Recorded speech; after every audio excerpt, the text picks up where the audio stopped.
Okay, get ready for something that sounds completely impossible. Today, we're looking at a bubble that doesn't pop. I'm not kidding. We're talking about a little puff of air that you can actually hold in your hand. So, how on earth is that even possible? Let's dive in. Just think about it for a second. Every bubble you've ever seen is, by its very nature, fragile, right? It's here one moment, gone the next. But what if it didn't have to be? What you're looking at right here is a real scientific puzzle, an air bubble that can sit on a table, be picked up, and just not burst. It kind of breaks your brain a little bit. Well, this isn't some clever magic trick. It has a name. It's called a gas marble. And what it is pretty wild. It's a bubble of air floating in the air. But the key is that it's wrapped in a super thin liquid film that's held together by a shell of solid particles. And that tiny little shell? That's the secret to its unbelievable strength. So, how in the world does this work? Your first thought might be, okay, it's got to be some kind of super soap or something. But the secret isn't a soap at all. It's actually solid particles, creating what scientists perfectly describe as an armor-like protective layer. So the science behind this has a pretty cool name. It's called Pickering stabilization. And here's the deal. Instead of flimsy soap molecules, you have these tiny, solid particles that swarm to the surface between the air inside the bubble and the water film outside. They literally lock together to form a microscopic suit of armor around the bubble. It's a real mechanical barrier, and it's what stops the whole thing from collapsing. Now, here's the catch. The type of particle you use for this armor is absolutely crucial. And it all boils down to one simple thing, its relationship with water. You have particles that are hydrophilic, which basically means water-loving. They get wet super easily. And then you have particles that are hydrophobic, or water-hating. They do everything they can to repel water. This one property, believe it or not, is the key to everything. And that brings us to what I think is the most fascinating part. See, in one study, scientists tested over 90 different edible powders to figure this out. And what they found is something we can basically call the Goldilocks principle. To make one of these stable gas marbles, the particles can't hate water too much, and they can't love water too much. They have to be, you guessed it, just right. So let's see what happens when it goes wrong. First up, what if the particles are too hydrophobic? They just hate water way too much. Well, the research showed it's an instant failure.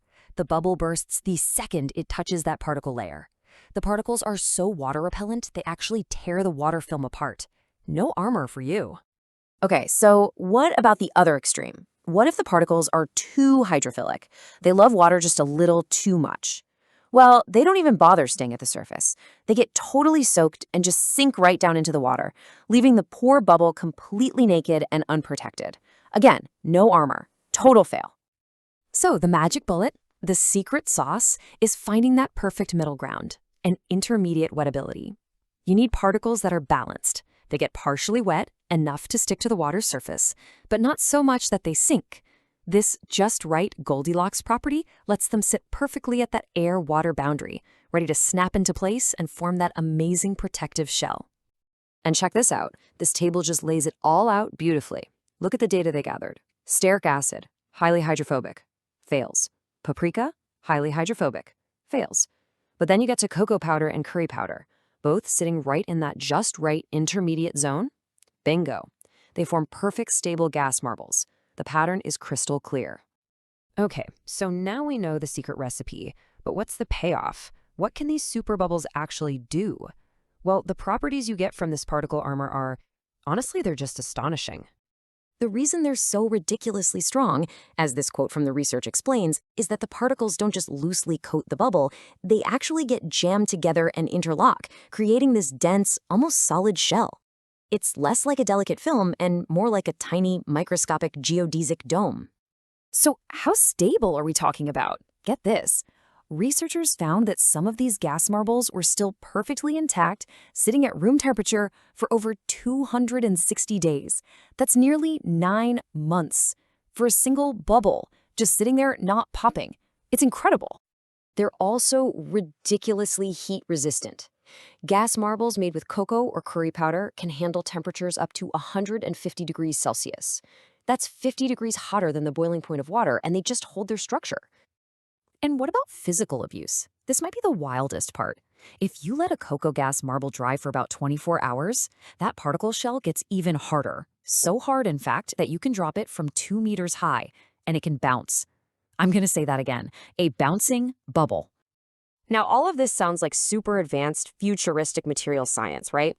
But one of the most exciting places this could show up is somewhere you'd never expect, your dinner plate. That's because the process for making them is surprisingly simple. Seriously, it's something you could almost do in a kitchen. You just sprinkle the right powder onto water, use a syringe or something to inject an air bubble underneath that layer, and then you just scoop it up and roll it around to get it fully coated. The science is actually pretty accessible. And this is where chefs and food scientists start to get really excited. We're talking about the world of molecular gastronomy. Imagine a fancy dish decorated with these tiny, solid-looking spheres. But when you bite into one, it just bursts with a puff of smoky aroma or a pop of intense flavor. They could be used for looks, for carrying scents, for creating totally new textures and sensory experiences with food. And really, that's what leaves us with this final, really cool thought. The fact that things like cocoa powder and curry powder can create these extraordinary, unpoppable bubbles just makes you wonder, right?